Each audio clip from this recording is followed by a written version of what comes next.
বাকেন্দ্ৰীয় চক্ৰৰ মাধ্যমেদি যেনেধৰণে প্ৰকাশ কৰাব আমি তেনেধৰণে প্ৰকাশ কৰিবৰ বাবে প্ৰয়াস কৰা যাব। আপোনাক সমস্ত জনা আমাৰ সহযোগী হৈ অনুষ্ঠানভাগি সফল ৰূপায়ণ কৰিব। এই অৰ্থে পুনশ্চবাৰ আমি সেৱা জনাইছোঁ। আপোনাক সমস্ত জনাই জানে এই মহান অনুষ্ঠানটিত আমি পূৰ্ব প্ৰস্তুতি নহ'লেও আপোনাসৱৰ পদ্মমুখ হন্তে এটি কথা প্ৰকাশ পাইছে, আমি অৱগত হ'ব পাৰিছোঁ যে এই বৰচিলা চাহ বাগিচাৰ এই প্ৰাংগণত যিভাগ অনুষ্ঠান আয়োজন কৰিছে জিলা শাখাৰ উদ্যোগত আঞ্চলিক শাখাৰ আতিথ্যত, এই অনুষ্ঠানভাগিত 4খন আমাৰ বাগান চাহ বাগানৰ শ্ৰমিক আই বা সমস্ত জনাৰ অংশগ্ৰহণ আদি এই অনুষ্ঠানভাগি সফল ৰূপায়ণ হ'বলৈ গৈ আছে। আৰু আমাৰ অতিকে ভাল লাগিছে এটা কাৰণেই যে আজিৰ এই শুভ মুহূৰ্তটোত এই অঞ্চলটোত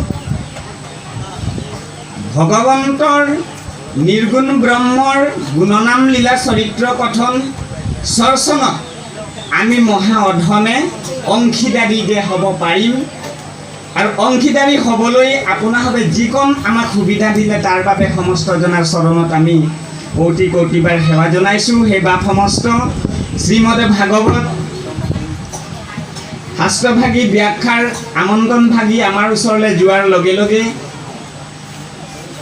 লাহন বাপ জনাই আমাক এটি কথা অনুৰোধ কৰিছিল। আপোনাসৱৰ আগত আমি প্ৰকাশ কৰিছোঁ যে মাহিলী বাপ, আপুনি যদি অনুষ্ঠান ভাগিলে যায় আপুনি এটা কথা নাপাহৰিব যে আপোনাসৱৰ এই চাহ বাগানৰ ভাষাত অকণমান বিশ্লেষণ কৰিব পাৰিলে দুই এষাৰ। তো আমি আপোনাসৱক কৈছোঁ আপোনাসৱে অসন্তোষ নকৰিবৰ কাৰণে সেৱা ধৰিছোঁ অনিচ্ছাকৃতভাৱে বা ইচ্ছাকৃতভাৱে।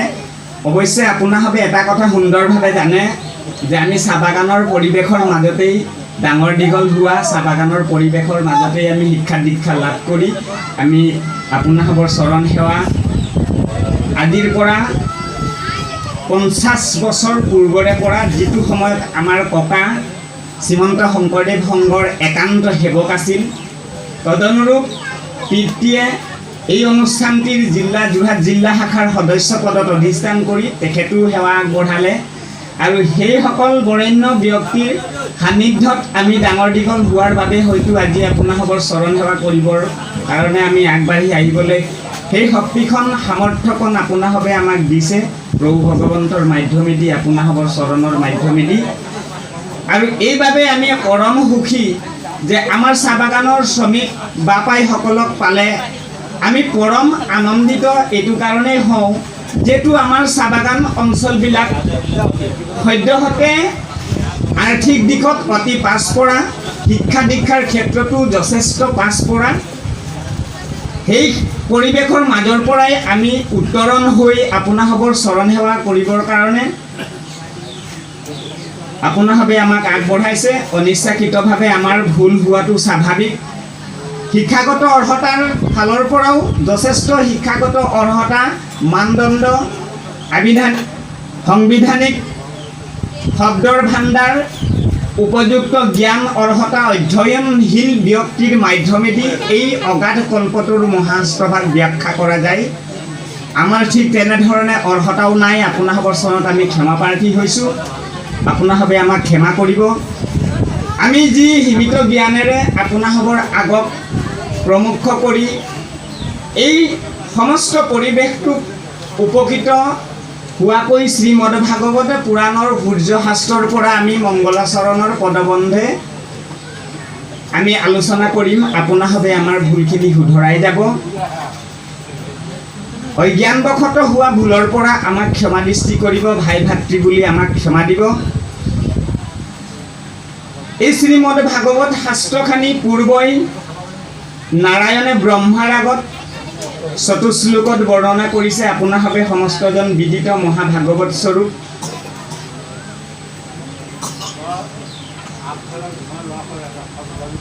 ইয়াৰ পূৰ্বে আমি সমস্ত জনাই মহাপুৰুষ দুজনাৰ শ্ৰীমন্ত শংকৰ গুৰুজনা তেৰাৰ একান্ত প্ৰপন্ন শিষ্য বৰাৰপু মাধৱদেৱ সমস্ত জনাৰ পৰিচিত বৰাৰপু মাধৱদেৱৰ হস্তপদ্মখনতে এভাগী শাস্ত্ৰ নিৰ্মাণ কৰিছে তেৰাই মাধৱদেৱ বিৰচিত, যাক নামঘোষা শাস্ত্ৰ বুলি কোৱা গৈছে। এই নামঘোষা শাস্ত্ৰৰ মাধ্যমেদি অয়াদি সত্য যুগে শুদ্ধ ধৰে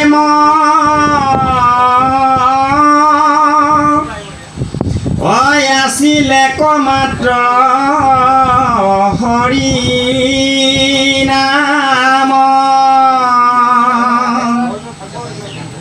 দেৱ হবে গুপ্ত কৰিলে হৰি কপট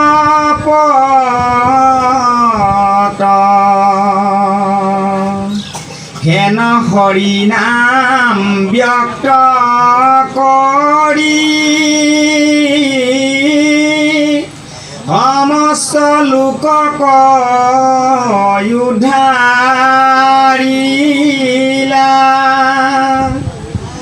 শ্ৰীমন্ত শংকৰে ভাঙিল সবাৰূপত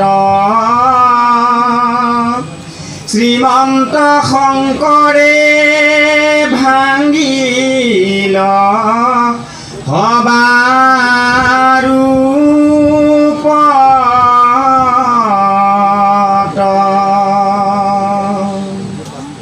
বৰাৰপু মাধৱদেৱৰ কীৰ্তিস্তম্ভ স্বৰূপ পৃথিৱীত ধৰ্মশাস্ত্ৰ আছে যত যত, সবাহাৰ হাৰ আছে ঘোষাৰ মধ্যত।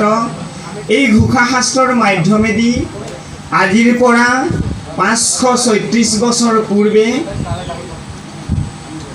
554 বছৰ পূৰ্বে শ্ৰীমন্ত মিশ্ৰ দেৱ পূৰ্ব দেশে বিৰাজতে ধৰ্ম সনাতনম যস্য প্ৰকাশ্যে ক্ষিতিমণ্ডলে অকৃতি কৰ্ম নাশয় সৎসঙ্গো স লভতে নৰ কলিমলো নাচংস।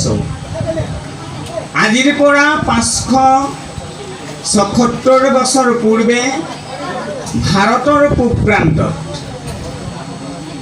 শ্ৰীমন্ত শংকৰ ৰূপে পৰম ব্ৰহ্ম কৃষ্ণ এই ধৰাধামলৈ অৱতাৰণা হৈ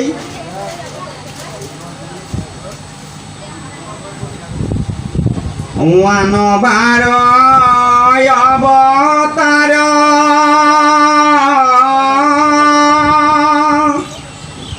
ধৰন্ত ঈশ্বৰ কৃষ্ণে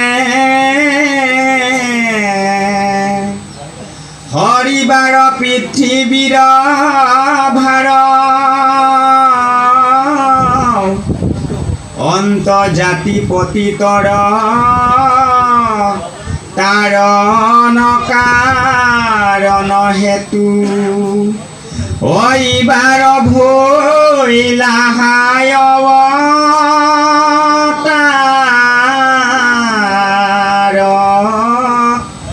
এইবাৰ ভৈলা হায় অৱতাৰ।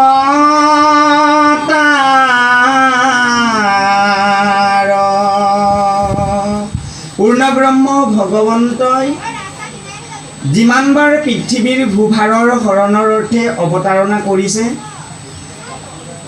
সেয়েহে অৱতাৰণাৰ মূল লক্ষ্য উদ্দেশ্যই দুষ্টক দমন, শান্তক পালন, অধৰ্ম নাশ, ধৰ্ম প্ৰতিষ্ঠা। এই অৰ্থে মৎস্য কুৰ্ম নৰসিংহ আদি নানা ধৰণে অৱতাৰণা কৰি পৃথিৱীত সত্য আৰু ধৰ্ম প্ৰৱৰ্তন কৰিছে।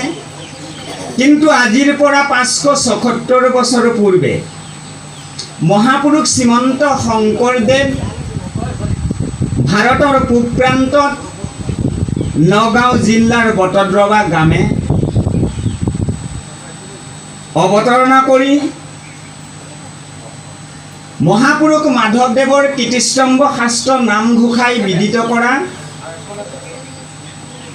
আদি সত্যযুগে শুদ্ধ ধৰ্ম আছিল একমাত্ৰ হৰিনাম দেৱ হবে গুপ্ত কৰিলে কৰি কপট আদি সত্য যুগৰ শুদ্ধ নিৰ্মল হৰিনাম বস্তু পূৰ্বত দেৱ সমস্তই গুপ্ত কৰি ৰখা সেই হৰিনাম বস্তুক পুনৰ বিদিত কৰি জগতৰ কল্যাণৰ অৰ্থে অন্তজাতি পতিতৰ তাৰণৰ কাৰণ হেতু ইবাৰ ভৈলা অৱতাৰ পৰম পুৰুষ গুৰুজনাই শংকৰ নামেৰে এই পুণ্যভূমি অসম ভূমিত অৱতাৰণা কৰি আদি সত্য যুগত দেৱতা হবে গুপ্ত কৰি ৰখা নাম বস্তু প্ৰকাশ কৰি আমাক সমস্ত জনাক উদ্ধাৰৰ পথ দেখুৱাই থৈ যোৱা এই জনা গুৰুৰ গুৰু পৰম গুৰু শ্ৰীমন্ত শংকৰ পুৰুষৰ শ্ৰীপদ কমলত কৌটি কৌটিবাৰ আমি ভক্তিপূৰ্ণ সেৱা নিবেদন কৰা গৈছে আপোনাসবৌ আমাৰ মাধ্যমেদি আজিৰ এই শুভক্ষণত আজি এই মহান যজ্ঞটিৰ প্ৰাৰম্ভিক ক্ষণত সমস্ত জনাই আমি গুৰুজনাৰ চৰণ কমলত এভাগী সম্বৰ্ধনা জনোৱা হওক আপোনাসবে সমস্ত জনাই আমাক অংশগ্ৰহণ কৰিব শ্ৰীমজিতু মহামতি গুৰুজনে হৰি ভক্তি পন্থ উপদেশ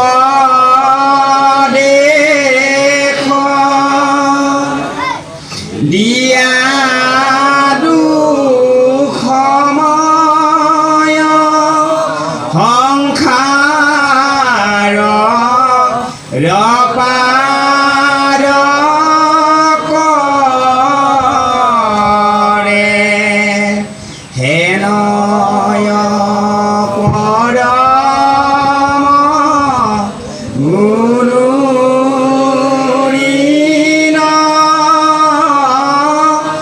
ওজে বাক প্ৰতি জানানিষ্ট অন্যত্ৰ উপায় নাই জলিত পৰে অন্যত্ৰ উপায় নাহি জলিত পৰে জয় জগতগুৰু শ্ৰীমন্ত শংকৰদেৱ জয় জগতগুৰু শ্ৰীমন্ত শংকৰদেৱ বৈকুণ্ঠৰ নিগম পুৰাণ সূৰ্য শাস্ত্ৰ যাক শ্ৰীমদ ভাগৱত শাস্ত্ৰ বুলি কোৱা গৈছে এই শাস্ত্ৰভাগী আজিৰ পৰা ৫,৪০০ বছৰ পূৰ্বে ব্যাকৃত শাস্ত্ৰ বুলি আমি সৰ্বজনে বিদিত এই বৈকুণ্ঠৰ কল্পতৰু নিগম শাস্ত্ৰভাগী পূৰ্বে নাৰায়ণে ব্ৰহ্মাৰ আগত চতুশ্লোকত জ্ঞান বিজ্ঞান তদংগ ৰহস্য ব্ৰহ্মাই মানস পুত্ৰ নাৰদৰ আগত জাতি গুণ দ্ৰব্য ক্ৰিয়া আৰু নাৰদে ব্যাসৰ আগত মায়া জীৱ ইখ আৰু তৰণ এই 12টা শ্লোকেদি পৰিপূৰ্ণ শ্ৰীমদ ভাগৱত শাস্ত্ৰভাগী মহামান্য ব্যাসদেৱৰ কৃত এই শাস্ত্ৰভাগী পূৰ্ণাংগ সংস্কৃত ৰূপত আপোনাসবে আমি সমস্ত জনাই জানি থকাৰ দৰে আজিৰ পৰা ৫,৪০০ বছৰলৈকে এই শাস্ত্ৰভাগী পূৰ্ণাংগ সংস্কৃত ভাষাতে ৰূপিত হৈ বাৰাণসীত সংস্কৃত ৰূপত ৰৈ গ'ল আৰু এই শাস্ত্ৰভাগী কালক্ৰমত জগন্নাথৰ জগদীশ মিশ্ৰই মহাপুৰুষ শ্ৰীমন্ত শংকৰ পুৰুষ অসম ভূমিত অৱতাৰণাৰ হোৱাৰ লগে লগে এই সংস্কৃত ৰূপায়িত শাস্ত্ৰভাগী য'ত 18,000 শ্লোক সন্নিৱিষ্ট হৈ আছে, 335টা অধ্যায়, এই পূৰ্ণাংগ শ্ৰীমদ ভাগৱত শাস্ত্ৰভাগী গুৰুজনাৰ হস্তকমলত অৰ্পণা কৰিছে। আৰু এই শাস্ত্ৰভাগী গুৰুজনাই অন্তৰ্জাতি পতিতৰ তাৰণ কাৰণ হেতু সম্পূৰ্ণ অসমীয়া, ব্ৰজাৱলী আৰু মধ্যৱলী এই তিনি ভাষাৰ সংমিশ্ৰণত শাস্ত্ৰভাগী ৰূপায়ণ কৰি আমাৰ হাতত তুলি দিলে, যাৰ বাবে সেইভাগ সমস্ত অজ্ঞ, অশিক্ষিত, নিৰক্ষৰ সমস্ত জনাই, অৰ্ধশিক্ষিত, বাল, বৃদ্ধ, যুৱা সমস্ত জনৰ বোধগম্য হোৱা ধৰণে এই শাস্ত্ৰভাগী আমি অধ্যয়ন কৰিবলৈ খুব সৌভাগ্যৱন্ত হ'লোঁ। এই শাস্ত্ৰভাগী ৰচনাৰ এটি তত্ত্ব গধুৰ ৰহস্যক আমি উদ্ভাৱন কৰি সমস্ত পৰিৱেশটোক উপকৃত ছাত্ৰ ছাত্ৰী, যুৱক যুৱতী সমস্ত জনা উপকৃত হোৱাকৈ আমি উপস্থাপন কৰিম। 17খন পুৰাণ, 14 শাস্ত্ৰ, 18 পুৰাণ, 18 সংহিতা, 14 ব্যাকৰণ সমস্তখানি ৰচনাৰ অন্তত এই শাস্ত্ৰভাগী ব্যাসদেৱে নাৰদৰ উপদেশ মৰ্মে হস্ত পদ্মখনতে ৰচনা কৰিছে। এই শাস্ত্ৰভাগীকে আমি সমস্ত জনাই শ্ৰৱণ কীৰ্তনৰ বাবে আজিৰ এই মহান জ্ঞান যজ্ঞৰ অনুষ্ঠানটিত আমি উপবিষ্ট হৈছোঁ। শাস্ত্ৰভাগীয়ে গুৰুজনাৰ সংকলনেদি মংগলাচৰণ পদেদি আৰম্ভণি হৈছে আৰু এই মংগলাচৰণৰ মাধ্যমেদি গুৰুজনাই জয় জয় কৃষ্ণ কৃপাময় মহেশ্বৰ, যাৰ আজ্ঞা হিৰে বহে ব্ৰহ্মা হৰিহৰ, মৎস্য কুৰ্ম আদি অংশ অৱতাৰ যাৰ, ঈশ্বৰ কৃষ্ণক কোটি কোটি নমস্কাৰ। গুৰুজনাই জয় জয়কাৰেৰে কৃষ্ণ কৃপাময় মহেশ্বৰ শ্ৰীপদ কমলত কৌটিবাৰ নমস্কাৰ জনাই যিজন অনাদি পুৰুষ নিৰ্গুণ ব্ৰহ্ম পৃথিৱীৰ ভূভাৰ হৰণৰ অৰ্থে 24 বাৰ অৱতাৰণা কৰিব লগা হৈছে, মৎস্য কুৰ্ম নৰসিংহ বামন পৰশুৰাম নাম ধৰি সেইজনা ভগৱন্ত নিৰ্গুণ কৃষ্ণৰ শ্ৰীপদ কমলত গুৰুজনাই কৌটিবাৰ সেৱা জনাইছে। আমি সমস্ত জনাৰ চৰণ কমলৰ মাধ্যমেদি সেইজনা পৰম পুৰুষ ভগৱন্ত কৃষ্ণৰ অভয় পদ কমলত কৌটিবাৰ এই আসনৰ পৰাই ভক্তিপূৰ্ণ সেৱা নিবেদন কৰা গৈছে। নমো নমো মধু মূৰ ৰিপু মহা হৰি, অন্তজু উত্তম আতি হৈ যাক স্মৰি বুলি কোৱা হৈছে। শ্ৰীমদ ভাগৱত শাস্ত্ৰভাগীক পুৰাণৰ সূৰ্য, যাক ভগৱন্ত বিষ্ণুৰ বাংময়ী মূৰ্তি বুলি কোৱা গৈছে। ভগৱন্ত কৃষ্ণৰূপে দ্বাপৰ যুগত অৱতাৰণা হোৱাৰ বিভিন্ন দুষ্টক দমন শান্তক পালনৰ অন্তত নিজ যদুবংশ কুলক সংহাৰ কৰি বৈকুণ্ঠলৈ যাবৰ বাবে তেওঁ ইচ্ছা প্ৰকাশ কৰাৰ মুহূৰ্তত তেৰাৰ একান্ত অনুৰাগী সেৱক প্ৰিয় বান্ধৱ উদ্ধৱে প্ৰশ্ন কৰিছে যে হে প্ৰভু কৃষ্ণ কৃপাময়, তুমি যদি বৈকুণ্ঠলৈ যোৱা, মই স্বামীহীনা এই পৃথিৱীখনত জীয়াই থকা সম্ভৱ নহ'ব, এতেকে প্ৰভু তুমি মোকো লগত লৈ যোৱা। ভগৱন্তই প্ৰিয় বান্ধৱ উদ্ধৱৰ আগত প্ৰকাশ কৰিছে যে হে উদ্ধৱ, তুমি আমি দুয়ো গ'লে মিলিবে অনৰ্থ, লুপ্ত পাইব জ্ঞান ইটো ভকতিৰ পথ, তুমি আমি দুয়ো বৈকুণ্ঠলৈ যদি যাওঁ উদ্ধম, ভক্তি পন্থ লোক পাবই এই ধৰাধামৰ পৰা। এতেকে তুমি থাকা উদ্ধম, তোমাৰ মাধ্যমেদি তুমি মোৰ গুণ যশ লীলা চৰিত্ৰ প্ৰকাশ কৰিবা, প্ৰচাৰ কৰিবা। এতেকে তুমি বদৰিকাশ্ৰমলৈ যোৱা।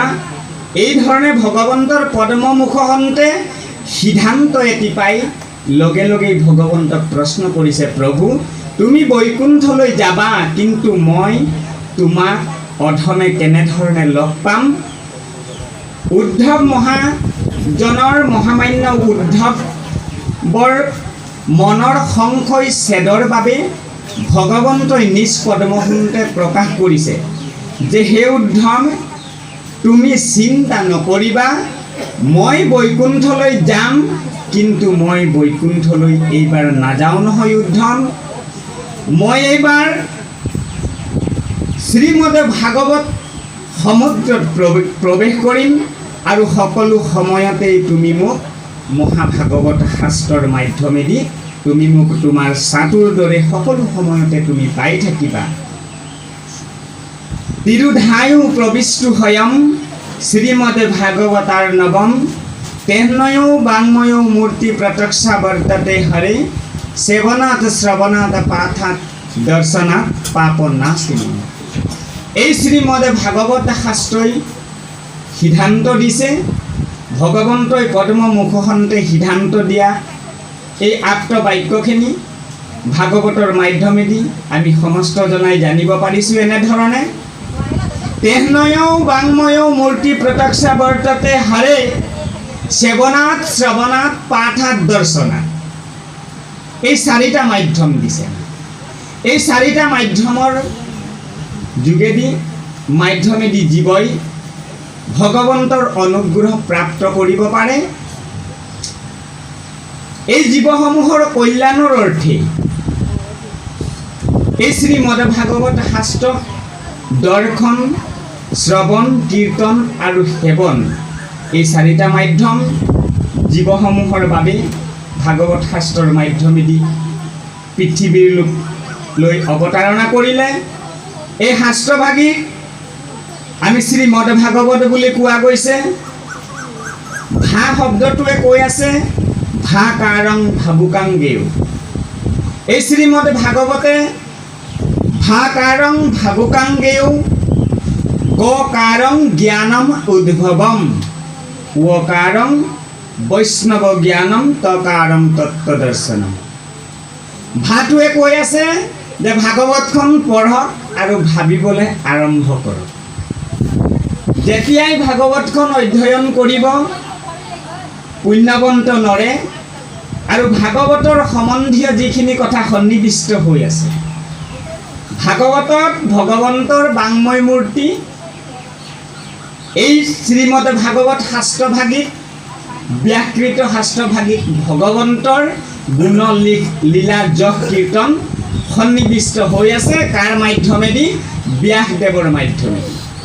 ব্যাস প্ৰভুৱে যিমানখিনি শাস্ত্ৰ ৰচনা কৰিছে শ্ৰীমদ ভাগৱত পুৰাণ শাস্ত্ৰ ৰচনাৰ পূৰ্বে, সেই সকলো শাস্ত্ৰ নিগম শাস্ত্ৰ নাছিল, আগম শাস্ত্ৰ ৰচনা হৈছে। যাৰ বাবে এনে দুখনীয় এটি কৰ্মৰ বাবেই ব্যাসদেৱ নিজ আশ্ৰমতে এদিন পাগলৰ দৰে মতিভ্ৰম হোৱাৰ দৰেই তেৰাৰ মতিচ্ছন্ন হৈছে। ঠিক আপুনি আমি আমাৰ ভাষাৰে ক'বলৈ হ'লে তেখেতৰ অকণমান মতিভ্ৰম হোৱা নিচিনা শব্দখিনি আমি ব্যৱহাৰ কৰিব পাৰোঁ। এই এনে এক উগুল থুগুল অৱস্থাত মুহূৰ্তত আমাৰ আপোনাৰ সমস্ত জনাৰ পৰিচিত ব্ৰহ্মাৰ মানস পুত্ৰ নাৰদ, যাক মহামান্য নাৰদ ভগৱন্তৰ একান্ত সেৱক, এই নাৰদ ঋষি এদিন হঠাতে বদৰিকা আশ্ৰমৰ ফালে আকাশ মাৰ্গেদি আগমন ঘটিছে। হৰি লয়লো,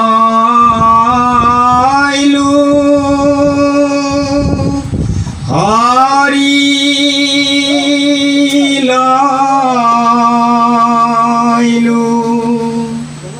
হৰণ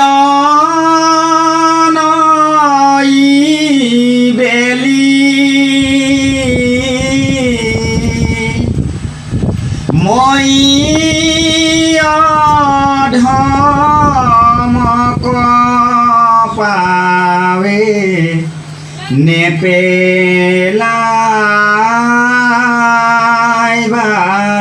ঠেলি হৰি লইলো হৰি লইলো হৰণই বেলি নাৰায়ণ নাৰায়ণ। এই এনে কুগুল থুগুল মুহূৰ্ততে দেৱৰ্ষি নাৰদ আকাশ মাৰ্গেদি আহি বদৰিক আশ্ৰমত উপবিষ্ট হৈছে। আৰু নাৰদৰ আগমনৰ কথা গম পাই ব্যাস প্ৰভুজনাই পাদ্য অৰ্ঘ আচমনি কৰি নাৰদক আসন দি বহুৱাই তেওঁ মনৰ ভাৱ প্ৰকাশ কৰিছে যে হে দেৱৰ্ষি নাৰদ, কোৱাচোন বাৰু তুমি মোৰ মনটো কিয় ইমান উগুল থুগুল? আজি মোৰ মনত কিয় শান্তি নাই দেৱৰ্ষি নাৰদ? তুমি সৰ্বজানন্তা, গোবিন্দৰ প্ৰিয় নাৰদ, তুমি সৰ্বজানন্তা। কোৱাচোন দেৱৰ্ষি, মোৰ কি অপৰাধ হ'ল? এই অপৰাধৰ যি অপৰাধৰ বাবে মই আজি এই দুখ অনুভৱ কৰিব লগা হৈছে, আজি কিয় মোৰ চিত্ত শান্তি নহয় দেৱৰ্ষি? কোৱা দেৱৰ্ষি, অধমৰ মনৰ সংশয় তুমি দূৰ কৰা দেৱৰ্ষি। নাৰদে ব্যাসদেৱৰ মনৰ উগুল থুগুল ভাৱনাটোক উপলব্ধি কৰি মেঘৰ গম্ভীৰ ধ্বনিৰে বচন বুলিলে যে হে মহামুনি ব্যাস, তোমাৰ মনৰ অশান্তিৰ কাৰণ কওঁ অকণমান শুনাচোন। যে হে বেদব্যাস, হে মহামান্য ব্যাস, তুমিহে কৰিলা ইটো জগতকে নাশ। এই যে গোটেই পূৰ্ণ ভগৱন্তৰ অপূৰ্ব পৃথিৱীখন তুমি দেখি আছা, এই গোটেই পৰিপূৰ্ণ জগতখন তুমিয়েই নাশ কৰিলা, জানানে? বোলে দেৱৰ্ষি নাৰদ, মইনো কি দুখ কৰিলো? নিৰন্তৰে ধৰ্ম বুলি কৰাইলা লোকক গৰিহিত কৰ্ম, নুবুজিলা তুমিও বেদৰ তত্ত্ব মৰ্ম। নিৰন্তৰে পশুৰ লোৱাইলা হবে প্ৰাণ, নাহি মন্দ কৰ্ম আউৰ ইহাৰ সমান, নাহি মন্দ কৰ্ম আউৰ ইহাৰ সমান। এইখিনি কৰ্মহে তুমি কৰিলা হে মহামানী ব্যাস। তুমি এইদৰে জগতত যিখিনি ৰচনা কৰি জীৱৰ অকল্যাণ সাধিলা, তুমি যাক অকৰ্মক ধৰ্ম বুলি প্ৰচাৰ কৰিলা, এই সমস্ত দুখ, এই সমস্ত ভুলৰ বাবে তুমি আজি প্ৰায়শ্চিত্ত কৰিব লগা হৈছে তোমাৰ নিজ গৃহতেই দেৱৰ ব্যাস। এটাকে তুমি মোৰ উপদেশ লোৱা। তুমি যিমানখিনি আগম শাস্ত্ৰ ৰচনা কৰিলা, সমস্ত আগম শাস্ত্ৰত এটাই বস্তু নিহিত হৈ আছে, সেই শাস্ত্ৰখিনি এটাই বস্তু প্ৰমাণিত কৰিছে, য'ত জীৱৰ কাম, লোভ, মোহ, দম্ভ, দৈশ্য, কাম ভাৱ আদি সমস্তখিনি অকৰ্মযুক্ত ক্ৰিয়াখিনি জড়িত হৈ আছে, যাৰ বাবে গোটেই পৃথিৱীখন অকণ্টকা বসুমতী কণ্টকময়ী হৈ পাপত জৰাজীৰ্ণ স্বৰূপ উপলব্ধি হৈছে বেদব্যাস। গতিকে সমস্ত কৰ্মক অকৰ্ম কৰালা, তুমি জীৱক হিংসা ধৰ্ম প্ৰৱৰ্তন কৰালা, ইয়াৰ পৰা জীৱৰ কিন্তু কল্যাণ হোৱা নাই। এটাকে হে ব্যাস, তোমাৰ এই ভুলৰ বাবে আজি তুমি এই প্ৰায়শ্চিত্ত কৰিব লগা হৈছে। এটাকে শুনা বেদব্যাস, এটাকে শুনা তুমি মোহৰ বচন, মোৰ উপদেশে কৰা ভাগৱত শাস্ত্ৰ, প্ৰচাৰ ৰূপ গোবিন্দৰ গুণনাম মাত্ৰ। তুমি এখন শাস্ত্ৰ নিৰ্মাণ কৰিলা, যিমানখিনি পুৰাণ তুমি আগম শাস্ত্ৰ ৰচনা কৰিলা, সেই শাস্ত্ৰত কিন্তু তুমি নিৰ্গুণ ব্ৰহ্ম ভগৱন্ত কৃষ্ণৰ গুণ নাম লীলা যশ কীৰ্তন তুমি বৰ্ণনা নকৰিলা।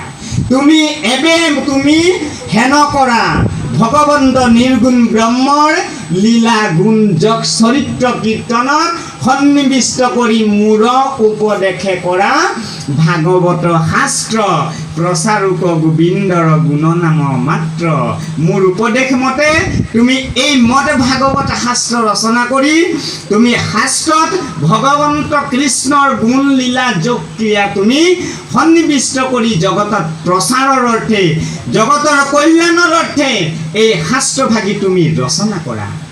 আৰু নাৰদৰ উপদেশ পাই মহামান্য ব্যাসদেৱে হস্ত পদ্মখন্তে এই 12 স্কন্ধযুক্ত ভাগৱত ভাগী ৰচনা কৰিল। আৰু সেই ভাগৱত ভাগীয়ে হৈছে ভগৱন্তৰ বাংময় মূৰ্তি, যাক আমি বাদ যুগময় শাস্ত্ৰ বুলি কোৱা যায়। এই বাংময় শাস্ত্ৰ ভাগীক আমি সমস্ত জনাই শ্ৰীমদ ভাগৱত শাস্ত্ৰত ভগৱন্তৰ বাংময় স্বৰূপ আৰু এই শাস্ত্ৰই নিৰ্ণয় কৰিছে এই শ্ৰীমদ ভাগৱত শাস্ত্ৰ আক্ষৰিক জ্ঞান নথকা লোকসকলে সমস্ত অন্ত জাতি পতিতৰ তাৰণৰ কাৰণৰ হেতু গুৰুজনাই ইমান সুমধুৰ, ইমান শুৱলা, ইমান সুন্দৰ শব্দ গাঁথনিৰে পদবন্ধে পৃথিৱীৰ জগতৰ কল্যাণৰ অৰ্থে ব্যাকৃত ভাগৱতৰ পৰা সম্পূৰ্ণ অসমীয়া ৰূপত আমাৰ হাতত তুলি দিলে। আৰু যিসকল মহাভাগ্যৱন্ত নৰে এই শ্ৰী মহাভাগৱত শাস্ত্ৰভাগী শ্ৰৱণ কীৰ্তন পাঠাদ দৰ্শনাত এই 4টা মাধ্যমেদি জীৱই পৰম গতি লাভ কৰিব পৰা উত্তম দৃষ্টান্ত সহিত ভগৱন্ত পদ্ম মুখখন্তে ভাগৱতত সন্নিবিষ্ট কৰি উদ্ধৱৰ মাধ্যমেদি উদ্ধৱক প্ৰিয় উদ্ধৱ সখাৰ কোৱাৰ চলেৰে সমস্ত জগতক বিদিত কৰি থৈ গ'ল। সেয়াই হৈছে তিৰুধায়ো প্ৰবিষ্টু স্বয়ং শ্ৰীমদ ভাগৱতাৰ নৱম তেহনয়ো বাংময়ো মূৰ্তি প্ৰত্যক্ষা বৰ্ততে হৰে সেৱনাত শ্ৰৱণাত পাঠাত দৰ্শনাত পাপনাশিনী। কোনোবাই শিক্ষা গ্ৰহণ কৰিবলৈ সুবিধাবন্ত নহ'ল, কোনোবাই দৃষ্টিহীনা হৈ উপজিলে। বিধানে যেনেধৰণে নিৰ্মাণ কৰিলে তেনেধৰণে পৃথিৱীলৈ জীৱসমূহ পূৰ্ব প্ৰাৰব্ধৰ কৰ্মফলত জীৱসমূহ এই পৃথিৱীলৈ আহিল। এনেকুৱা জীৱও পৃথিৱীত আমি সমস্ত জনাই প্ৰত্যক্ষমান হৈছোঁ। এনেকুৱা পুণ্যৱন্ত জীৱ আছে যি কাণেৰে শুনিব পাৰে, শ্ৰৱণ শক্তি আছে, কিন্তু তেওঁৰ দৃষ্টিশক্তি নাই। সেইবুলি সেই জীৱই কিবা পৰম গতি নাপাব নেকি? নিশ্চয় পাব। তাৰ শুদ্ধ সিদ্ধান্ত চূড়ান্ত সিদ্ধান্ত বেদে দিছে, ভগৱন্তৰ পদ্ম মুখন্তে প্ৰকাশ কৰিছে। যদি তুমি শুনাৰ সৌভাগ্যৱন্ত যদি আমি হ'ব নোৱাৰোঁ, আমি দৰ্শনৰ সৌভাগ্যৱন্ত হ'বও পাৰিলেও ভগৱন্তৰ অনুগ্ৰহৰ পাত্ৰ হ'ব। সেই 4টা মাধ্যমেদি জীৱই পৰম গতি লাভ কৰিব। গুৰুজনাই বিদিত কৰিলে, মহাপুৰুষ শ্ৰীমন্ত শংকৰ পুৰুষে এই শাস্ত্ৰৰ মাধ্যমেদি মহাভাগৱতৰ মাধ্যমেদি মংগলাচৰণ তেখেতে নিৰূপণ কৰিছে।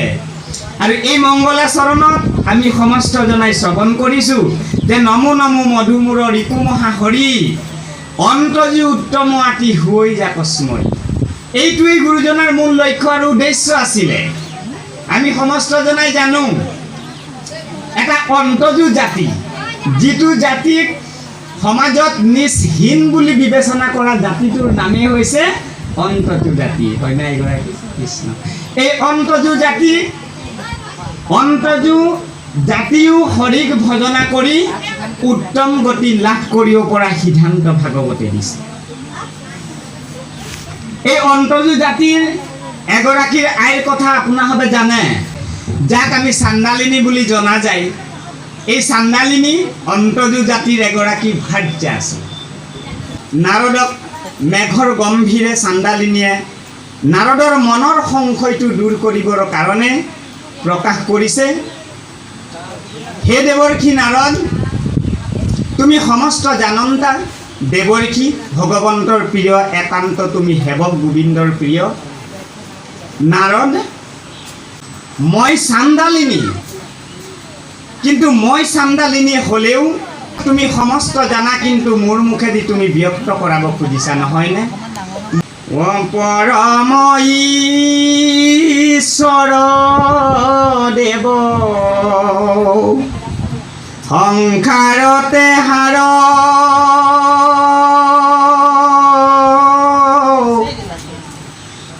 পাতকী উতৰে মাত্ৰ নাম লইলে যাৰ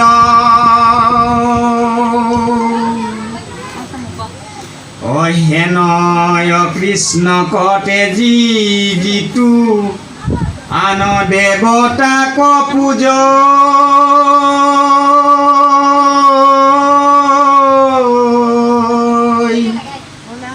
অপখুটো অধম হিতু একোৱে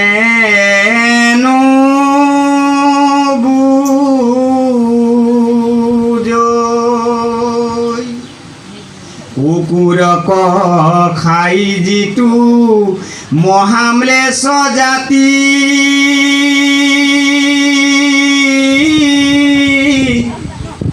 অতাতুধিকয় পবিত্ৰ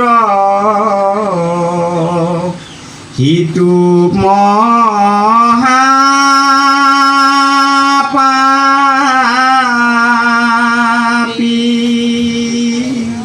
হে দেৱৰ্ষি নাৰদ, শুনিলানে দেৱৰ্ষি? পৰম ঈশ্বৰ দেৱ কৃষ্ণ সংসাৰতে হাৰ পাতকী উতৰে মাত্ৰ নাম লইলে যাৰ। পৰম ঈশ্বৰ দেৱ কৃষ্ণহে জগতৰ দেৱৰ্ষি, জগতৰ কৃষ্ণহে হাৰ, জগতৰ হাৰ কৃষ্ণ। পাতকী উতৰে মাত্ৰ নাম লইলে যাৰ, যাৰ নাম লোৱা মাত্ৰই মহাপাপী অন্তজাতি উতৰিব পাৰে দেৱৰ্ষি, পাৰে। অন্তজাতি পাতকীও তাৰ নাম লইলে তৰিতে পাৰে।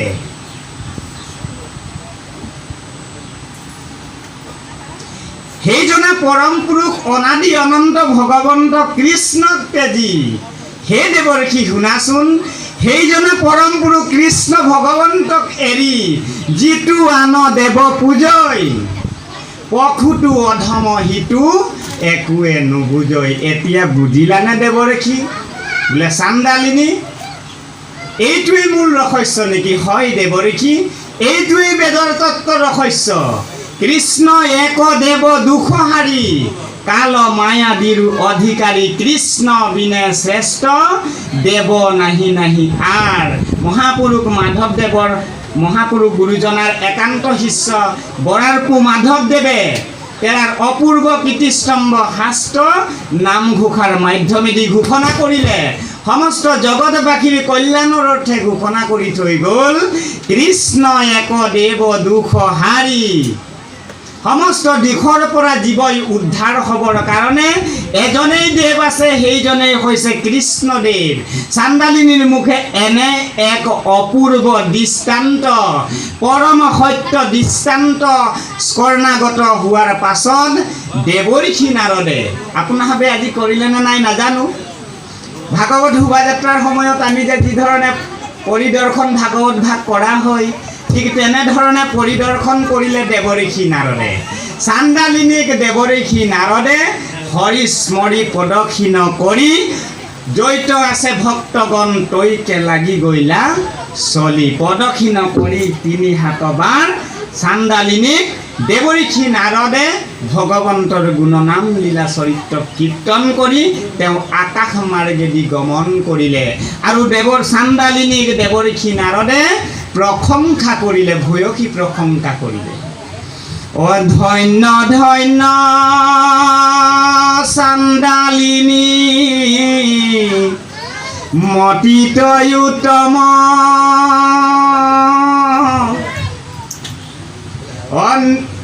নিশ্চয়ে জানিলি নাহিকে পৰম।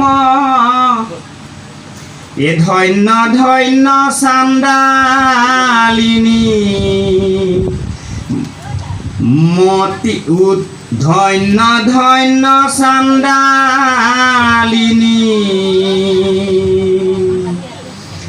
মতি তই উত্তম। অনে দেখিলো পৰম কত তুক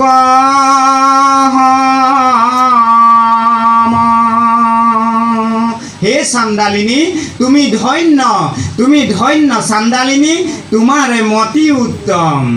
নিশ্চয়ে জানিলি কৃষ্ণ, নিশ্চয়ে জানিলি তত্ত্ব কৃষ্ণ দেৱতাৰ।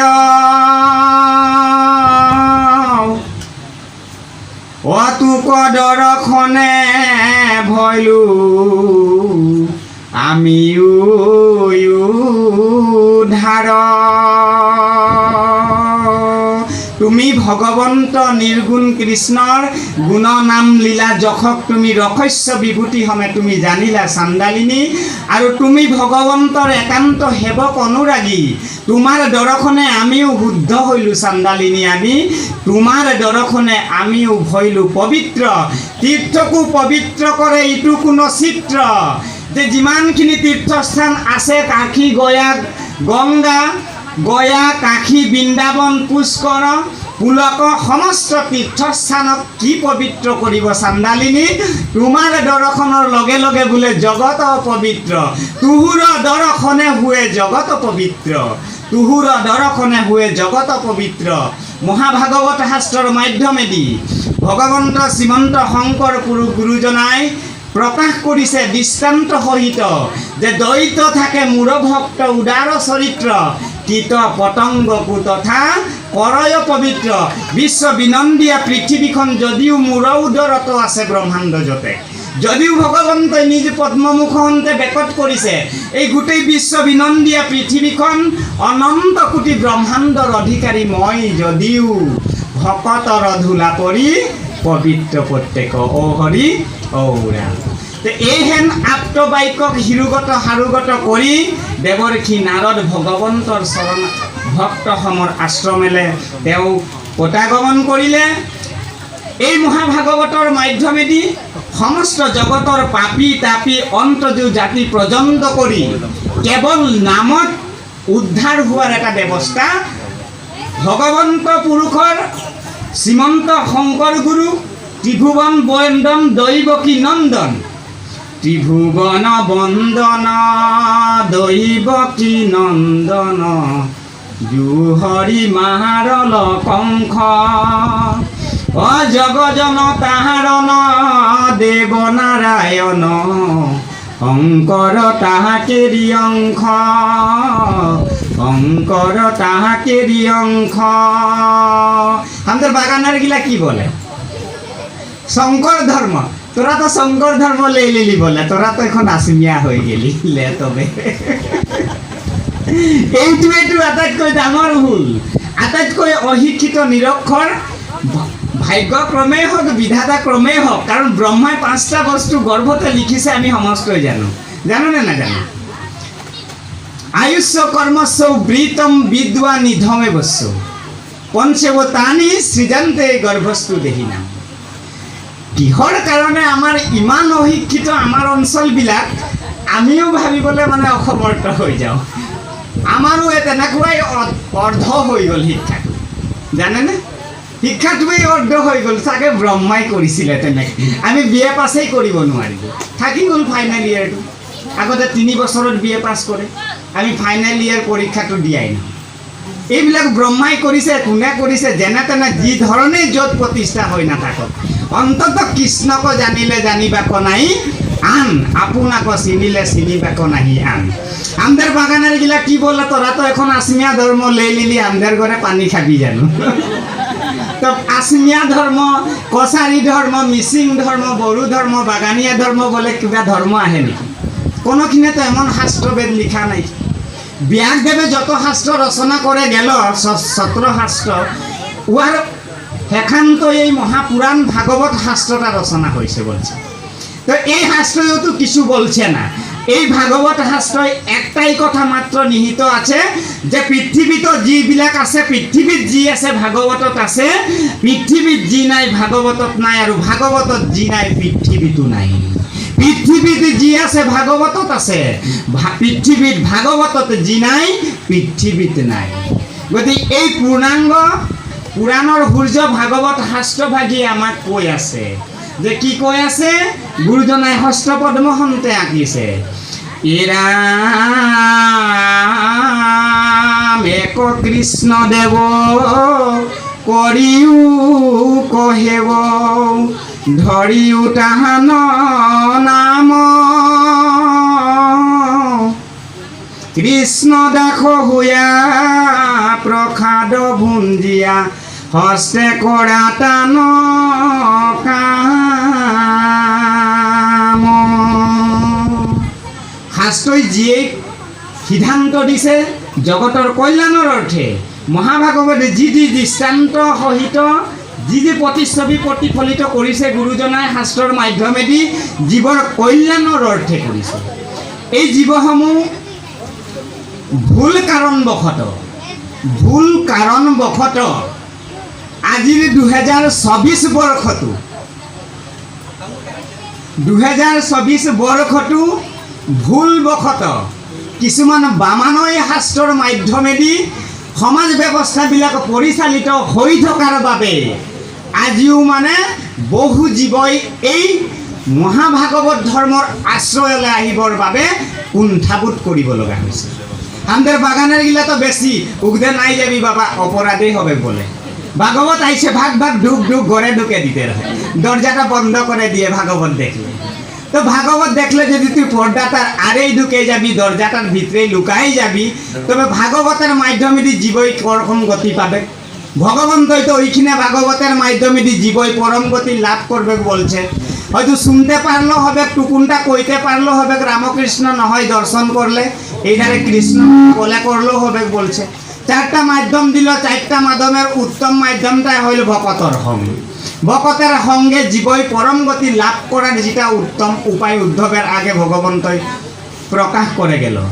তো এই মহাভাগবত দেখলেই যদি আর হওয়া যায় এই মহাভাগবতের সংস্পর্শ হয়ে আসা ভকতগিলাকে দেখলে যদি কৃষ্ণ বলতে টান পোৱা যায় তবে জীবৰ কল্যাণ নাইকে বলছে।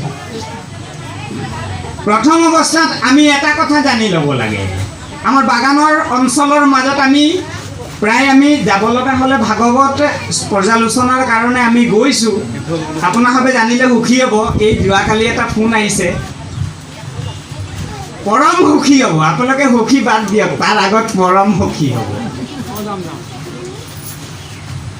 এই জাত অজাত সম্প্ৰদায় এইবিলাক কোনে নিৰ্মাণ কৰিলে বাৰু? এইবিলাক আমি নিজে নিৰ্মাণ কৰা হয়নে বাৰু? আমি মাহলি এজন ভূমিজ আছে, আমাৰ বাগানৰ ভিতৰত ঘাটুৱাৰ আছে, ভূমিজ আছে, গড় আছে, স্কন্ধ আছে, কল আছে, বেদিয়া আছে, কুৰ্মী আছে, মুৰ্মু আছে, নায়ক আছে, ঘাচি আছে, এনেকৈ বিভিন্ন এইবিলাক জাত। এইবিলাক জাত অজাত কোনে কৰি ল'লে? আমি নিজে নিজেহে কৰি ল'লোঁ। এইবিলাক পূৰ্বইতো ব্ৰহ্মাই নিৰ্ধাৰণ কৰা নাই। জীৱ সৃষ্টিৰ সময়তে ব্ৰহ্মাই নিৰ্ধাৰণ কৰি পঠোৱা নাই। তোক গোৱালা কৰি পঠোৱালোঁ, যা তই গৰু ৰখাই গৰু চৰাই পেলানি গাখীৰ বিকি দৈ বিকি তই গোৱালা হৈ থাকিবি, চাফ চিকুণ হৈ থাকিবি, গৰখীয়া হ'বি, যা। এনেধৰণেতো কোনো নিৰ্ণয় কৰা নাই। কৰিব জানো ভগৱন্তই ব্ৰহ্মাদেৱে কৰিছে জানো কওকচোন? এই কমাৰসকলক কি তাৰ পৰাই কৈ পঠিয়ালে নেকি যে 5 কেজি ওজনৰ সাঁতুৰিটো গোটেই দিন মাৰি থাকিবা, যোৱা তোমাক সেইটো দায়িত্ব দিলোঁ, ক'লে নেকি বাৰু? তেনেকুৱা ক'তো নাই কোৱা। এইবিলাক আমি নিজে সৃজন কৰি লোৱা। এতিয়া বেমাৰটো হ'ল জীৱসমূহ পৃথিৱীলৈ আহোঁতে শুদ্ধ হৈ আহিছে। কিমানবাৰ কেনেধৰণে আমি যে মনুষ্যত্বটো লাভ কৰিলোঁ এই বিষয়বস্তুটো যদি জানিবলৈ জীৱসমূহে যদি অকণমান যত্ন কৰে আৰু নিজৰ লগত পৰিচয় নোহোৱালৈকে ভগৱন্তৰ লগত পৰিচয় হোৱাটোতো জটিল। ভাগৱতে কৈ আছে। এতিয়া আমি জানিব লাগিব যে আমি এই পূৰ্ণাংগ শৰীৰ নৰৰূপী দেহটো যে লাভ কৰিলোঁ ভগৱন্তৰ কৃপা হৈছেনে আমাৰ ওপৰত? ভাগৱতে কিবা কৈছেনে, সিদ্ধান্ত দিছেনে? নে বাপে আৰু মায়ে আমকে জন্মাইল, মায়ে আৰু বাপে জন্মাইল বলে এখন বেছি হামদেৰ গিলাইতো এৰকমই বলে, মায়ে আৰু বাপে আমকে জন্মাইল। তো মায়ে আৰু বাপে ঈশ্বর লাগে নাকি হামদের? যে ওরা ঢের জন্মাতে পারে, ঢের সৃষ্টি করতে পারে। এই গোটেই বিশ্ব বিনন্দী এটা মায়ে আৰু বাপে সৃষ্টি কৰেছে নাকি? আসল বাপে কৰেছে এই কথাটা স্বীকাৰ কৰতে নাই খুঁজে। মানে আসল স্বীকাৰ নকৰাটোৱেই দুখ হৈছে। মানে যে বাপ মা কোনজন প্ৰকৃততে আমাৰ পিতৃ এই বস্তুটো কেতিয়ালে জীৱসমূহে কেতিয়া উপলব্ধি কৰিব? ডুপ্লিকেট পিতৃবিলাকক পিতৃ ভাবি থাকিলে এইকেইটা কিন্তু পাছত আলুগুটি নাম্বাৰ হ'ব। আলুগুটি নাম্বাৰেই হৈ আছে নিচিনা লাগি আছে। আমাৰ এৰিয়াবিলাকতো হৈ আছে নিচিনা লাগে। মই নিজেও অনুভৱ কৰোঁ যে এইখিনিক মইনো কেতিয়া শুধৰণি কৰিব পাৰিম। আপ্ৰাণ চেষ্টাটো চবেই চলাই আছে, আপোনাৰ হ'ব প্ৰচাৰক, আমিও প্ৰচাৰক, সমস্ত জনা প্ৰচাৰক। আমি জানিব লাগিব এই মনুষ্য শৰীৰটো আমি যে জন্ম লাভ কৰিলোঁ, ইয়াত মূল ৰহস্যটো কি সোমাই আছে। বেদে নিৰ্ণয় কৰিছে যে পূৰ্ণাংগ নৰশৰীৰ লাভ কৰাৰ পূৰ্বে জীৱই 84 লাখ বাৰ বিভিন্ন প্ৰজাতিৰ জোনিলে তেওঁ পৰিভ্ৰমণ কৰিব লাগে। কি কি কৰিব লাগে, কিমান বাৰ জন্মগ্ৰহণ কৰিব লাগে? 84 লাখ বাৰ। 1 লাখ 2 লাখটো বাপৰে বাপ, 84 লাখ বোলে কেনেধৰণে?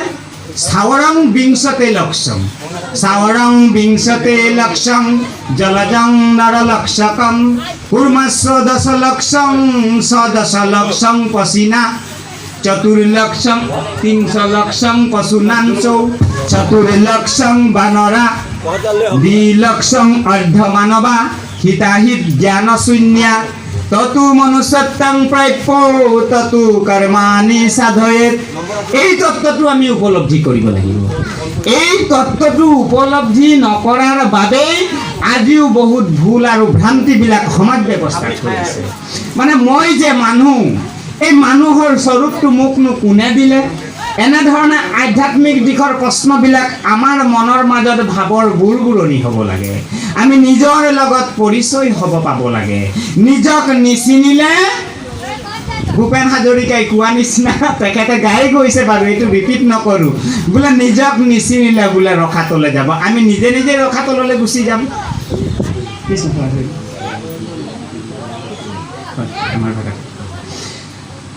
हमरा जानते লাগবে এখন যে 84 লাখ কি জন্ম আমরা ইয়ার আগে পাই গেলি বলছে। ভাগবতে নির্ণয় দিল, বিষ্ণু পুরাণে নির্ণয় দিল, মনুসংহিতায়ও কিছু কিছু বলল। বলে স্থাবরং বিংশতে লক্ষং, আজিৰ পৰা বহু কাললৈকে, বিজ্ঞানৰ সৃষ্টিৰ পৰা আজিৰ 24 চনলৈকে কেউ এটা মানেলিতে নাই ৰহে। বোলে গাছ গাছনিও ভগবান থাকে নেকি, গাছেরও জীব থাকে নেকি, গাছেও আত্মা থাকে নেকি, কল গাছেও ভগবান থাকে নেকি, বা আত্মা স্বরূপে জীব স্বরূপে ভগবন্ত পরমাত্মা বিরাজমান থাকে নেকি? এই কথাটো কোনেও মানি ল'ব খোজা নাছিল আজি তাৰিখৰ পৰাও। এই বস্তুটোকে উদ্ভাৱন কৰিলে ভাৰতৰ এই বিজ্ঞানী 1922 চনত সুভাষ চন্দ্ৰ বসু। সেই তেখেতে উদ্ভাৱন কৰি বিশ্বত প্ৰতিষ্ঠা কৰিলে যে সমস্ত জীৱতে ঈশ্বৰ বিৰাজমান আছে। এই উপলব্ধিটো আমাদের বাগানের গিলা বেশি করতে নাই পারে, যেহেতু এইটার কারণে শিক্ষার দেখাও অলপমান কম।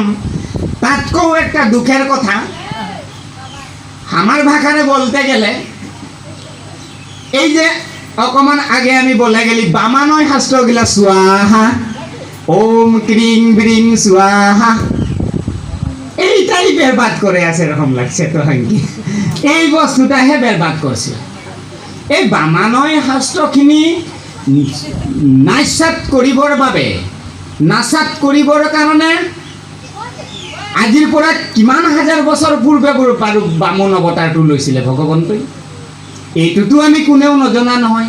ভগৱন্ত 22টা অৱতাৰৰ ভিতৰত বামন অৱতাৰ, কি বুদ্ধ অৱতাৰ।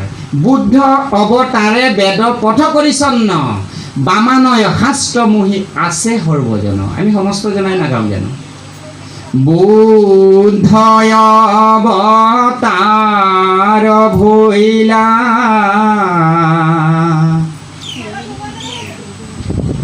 বুদ্ধ অৱতাৰে বেদ পথ কৰিছন্ন হে, বামানয় শাস্ত্ৰে মোহিয়া সৰ্ব জন, জয় ৰাম ৰাম কে হব হৰি। অ হৰি হে হৰি হে। এতিয়া মানে এনেকুৱা হৈছে এই তত্ত্বগধুৰবিলাক যে এতিয়া আমি কণ্ঠ সুললিত কণ্ঠস্বৰে যে আমি শ্ৰৱণ কৰোঁ, এইবিলাক মানে কিবা এটা শুনি থকাৰ এটা নিয়ম এইবিলাক শুনি থাকিব লাগে, কেছেটত বজাই থাকিব লাগে। যে কেছেটত বাজি আছে, কিবা এটা ৰহস্য উদ্ভাৱন কৰি আছে গায়কে, হুঁচৰ কণ্ঠ প্ৰয়োগ কৰি যে গায়কজনে কিবা এটা গাই আছে, এইটো মানে উপলব্ধি নহয়, মানে আজিৰ তাৰিখতো উপলব্ধি কৰিব নোৱাৰে। মানে এইটো কিবা এটা গান নেকি, শুনি থাকিব লাগে বহুত জোৰে, ডেকটোত মানে লগাই পেলাই ঢিকিৰি ঢিকিৰি এইটো বজাই থাকিব লাগে। এইটো মানে এটা মানে বাজনা হয়, এইটো গান এটা মানে। কিন্তু এই গানটোত কিবা এটা তত্ত্ব সোমাই আছে নেকি, এই কথাটো কিন্তু উপলব্ধি নহয়। এইটোৱেই হৈছে আটাইতকৈ দুখৰ কথা, আমাৰো দুখ লাগে।